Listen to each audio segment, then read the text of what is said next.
Le 15 minutes, une émission présentée par Valentine Gigodeau. Bienvenue dans le 15 minutes, l'émission podcast francophone du Cambodge, un quart d'heure dédié à la francophonie et aux acteurs qui la font vivre aujourd'hui. Nous avons l'honneur d'accueillir dans notre studio mobile, au sein de la médiathèque de l'Institut français entièrement rénové, et peut-être que vous entendrez un petit peu de bruit de fond de l'installation de l'inauguration, Mathieu Perrault, directeur de la culture et de l'enseignement, de la recherche et du réseau, au sein du ministère français de l'Europe et des Affaires étrangères. Mathieu Perrault, bienvenue parmi nous. Merci, bonjour. Bonjour, vous êtes arrivé au Cambodge il y a un peu plus de 24 heures pour quelques jours seulement de visites et de rencontres dans le cadre des 30 ans de l'Institut français du Cambodge, de la Fête internationale de la francophonie et des sessions du Comité international de coordination pour la sauvegarde et la préservation d'Angkor, dont la France assure la coprésidence depuis sa création en 1993.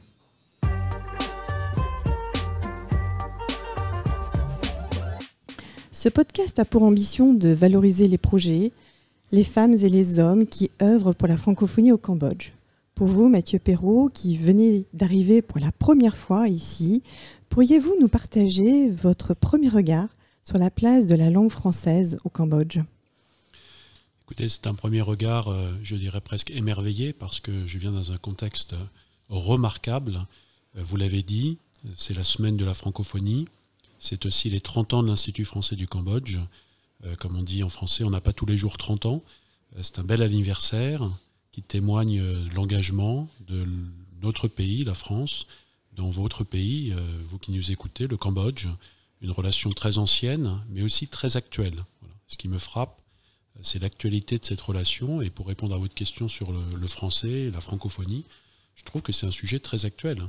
Ce que j'ai vu depuis que je suis arrivé, ça ne fait que 24 heures, mais j'ai rencontré beaucoup de Cambodgiens et de Cambodgiennes qui apprennent le français, qui parlent un français remarquable, qui ont appris le français dans leurs études, au lycée, qui pour certains ont séjourné en France, qui ont cette relation particulière avec cette langue, qui passe parfois dans une relation particulière avec la France. On a ici beaucoup d'amis du français, beaucoup de francophones. C'est tout à fait remarquable.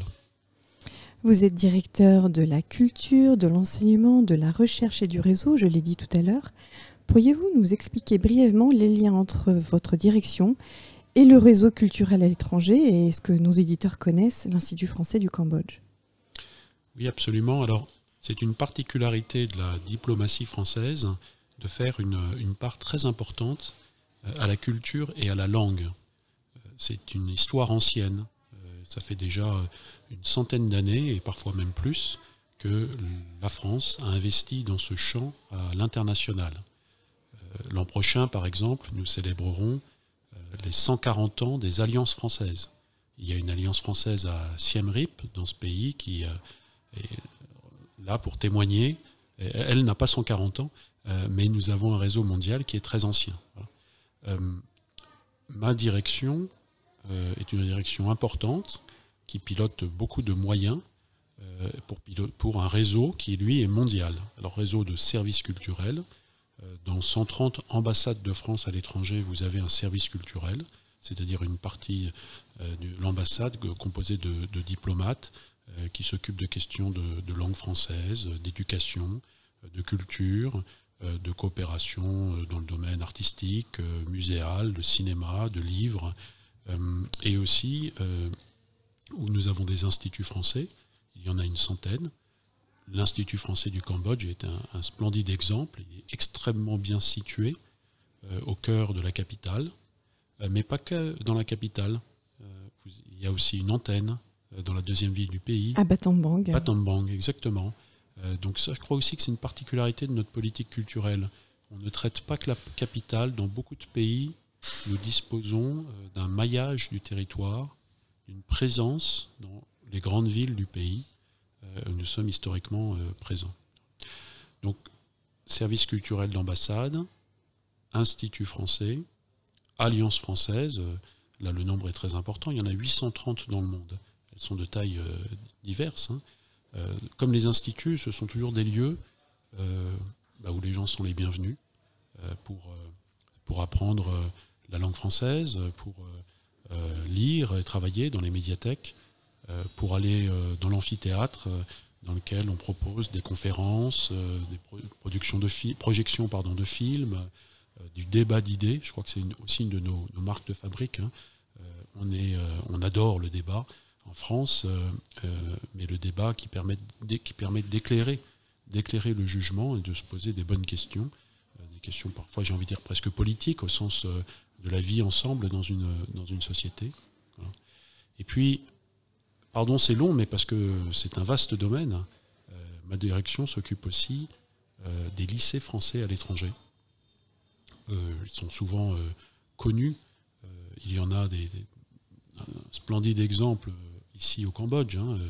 Le lycée français René Descartes, c'est vraiment, je crois qu'on peut le dire, quand même un établissement de référence, un établissement d'excellence. Il y a également une école à Siem Reap. Il y a d'autres établissements. Dans le monde, aujourd'hui, ce sont 550 établissements français à l'étranger. Voilà. Donc ça fait quand même un très vaste réseau, 370 000 élèves, et vous pouvez en retrouver dans pas tous les pays du monde, mais enfin plus d'une centaine largement.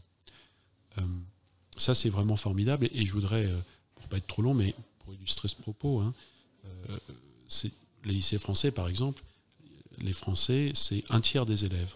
Ça veut dire que 2/3 des élèves sont, ici au Cambodge, on va trouver des enfants cambodgiens, et puis aussi, évidemment, des enfants d'une autre nationalité. C'est un point fort, d'ailleurs, parce que quand vous avez été dans un lycée français à l'étranger, si votre famille déménage, vous pourrez sans doute trouver un autre lycée français à l'étranger, dans lequel vous allez pouvoir continuer votre scolarité selon les programmes français. Ça, c'est vraiment, je trouve, une chance extraordinaire qui est donnée aux Français et à ceux qui ne sont pas français, mais qui font le choix de cette éducation à la française. Tous les exemples que vous nous donnez, que ce soit le lycée français, l'école française de Siem Reap, mais également l'Alliance française, tous ces établissements du réseau culturel au Cambodge ont été assez durement touchés par la crise Covid, cette crise sanitaire qui a conduit à la mise en place de cours en ligne, qui a même conduit à la fermeture temporaire de notre Alliance française de Siem Reap qui avait à peine une année. Votre direction a soutenu de façon très active et peut-être même exemplaire ces structures françaises dans le monde. Et ce soutien peut-être n'est pas suffisamment connu. Est-ce que vous pourriez nous en dire quelques mots ? Volontiers, parce que effectivement, ça nous a mobilisés pleinement, mes équipes et moi, notre énergie, notre temps, notre préoccupation, mais aussi beaucoup de moyens. L'État français a dégagé beaucoup de crédits au moment de cette crise sanitaire que nous n'avions, ni nous ni d'autres, personne ne l'avait anticipé. Il a fallu être très réactif. Et volontiers pour vous en parler, parce que je trouve qu'à l'arrivée, on s'en est très bien sorti. On a relevé le défi de la crise. Et pour donner ce résultat, je crois, significatif, les écoles françaises à l'étranger, les 550 écoles ou lycées français que je citais tout à l'heure, pas une école, pas un lycée n'a disparu. Quasiment tous ont dû à un moment donné fermer leurs portes, comme partout dans le monde. Il a fallu temporairement fermer les portes, mais aucun n'a disparu parce que nous avons apporté le soutien qui était important à ce moment-là. Alors, qu'est-ce qui s'est passé ? Très vite, il a fallu basculer vers un enseignement à distance.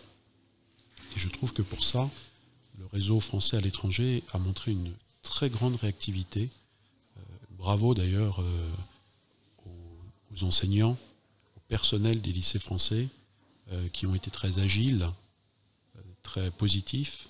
Et à l'arrivée, bravo aussi aux familles qui ont accepté tous ces changements. Tout le monde s'y est mis et à l'arrivée, la continuité pédagogique, comme on dit, c'est-à-dire le fait que les enfants ont continué à avoir les enseignements à distance, parfois en format hybride, ils ont pu revenir, et puis il y a eu à nouveau une crise, ils ont dû repartir. Mais enfin, voilà, on a tenu le choc. Comme on dit en français, on est résistant, et maintenant on dit même on est résilient. C'est-à-dire que face à un choc, non seulement on résiste, mais on apprend à s'organiser autrement pour vivre avec. Voilà. J'espère qu'on en est sorti. La France a été d'autant plus résiliente qu'elle a été généreuse et que ça soit pour les deux structures que j'évoquais tout à l'heure, le lycée français, l'école française de Siem Reap et l'Alliance française, il y a eu également une mobilisation financière, un soutien financier important pour faire face. Et il est vrai que les grands bénéficiaires de cette politique, ce sont les enfants cambodgiens qui sont accueillis dans nos écoles françaises et tous ceux qui font le choix d'apprendre le français dans nos structures. Le temps passe malheureusement très vite et je ne voudrais pas finir ce 15 minutes francophone, ce 15 minutes dans cette médiathèque bien mouvementée aujourd'hui d'ailleurs, avant d'évoquer avec vous ce qu'est la diplomatie d'influence. C'est un thème que vous avez utilisé ce matin lors d'une réunion du personnel de l'Institut français. Alors que le monde est aujourd'hui tétanisé par les crises et les conflits, nous pensons tous évidemment à l'Ukraine. Quelle place pour les échanges culturels et qu'est-ce que veut dire ce terme diplomatie culturelle, diplomatie d'influence et quel est son enjeu? Je vous donne 2 minutes 30. C'est court pour expliquer un phénomène nouveau et structurant des relations internationales. Mais je dirais, je viens de vous dire que la France avait des instituts culturels, des alliances françaises, des lycées, et que nous développons une action pour faire rayonner la langue et la culture française. Eh bien, je dirais tout simplement, nous ne sommes pas les seuls. Nos partenaires allemands ou britanniques, américains, font la même chose.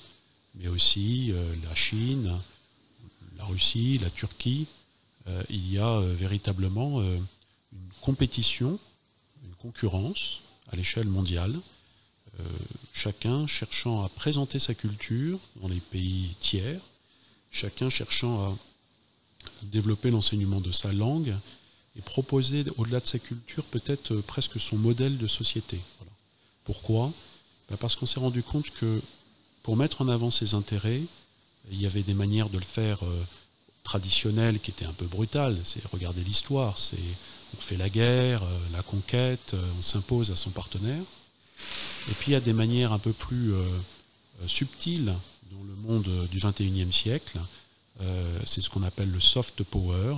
Vous mettez en avant davantage votre modèle de société, vous donnez envie aux gens de découvrir votre pays, parce que au cinéma, ils ont vu un film qui se passait en France et que ça leur donne très envie d'aller visiter la France, parce qu'ils ont lu un roman français et qu'ils se disent que ce serait bien qu'ils arrivent à en lire d'autres et peut-être même de les lire dans la langue de l'auteur, c'est-à-dire apprendre le français pour vraiment connaître ça. Et puis pareil pour la musique, et puis pareil pour toute une série de choses.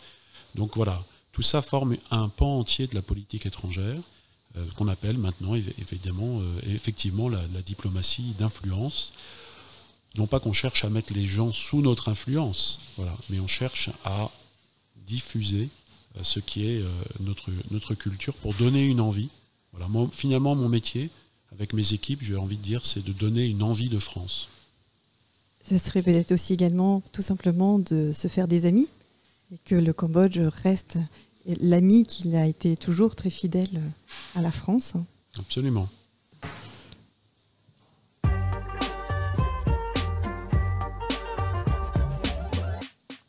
Le 15 minutes, l'émission podcast de l'Institut français touche déjà à sa fin. Je tiens à remercier chaleureusement Mathieu Perrault d'avoir pris le temps aujourd'hui, malgré un emploi du temps très dense et un petit décalage horaire également, de partager son analyse sur la francophonie au Cambodge et de nous aider à mieux cerner les enjeux de la diplomatie d'influence française ici et dans le monde. Merci à Maud Ambroise, à Siobhan Tern pour la réalisation de ce podcast. Vous pourrez retrouver cette émission sur notre page Facebook, notre chaîne YouTube et sur notre site internet. N'hésitez pas à la partager et pour les apprenants, n'hésitez pas à explorer la fiche pédagogique qui accompagne cette émission radio. À très bientôt.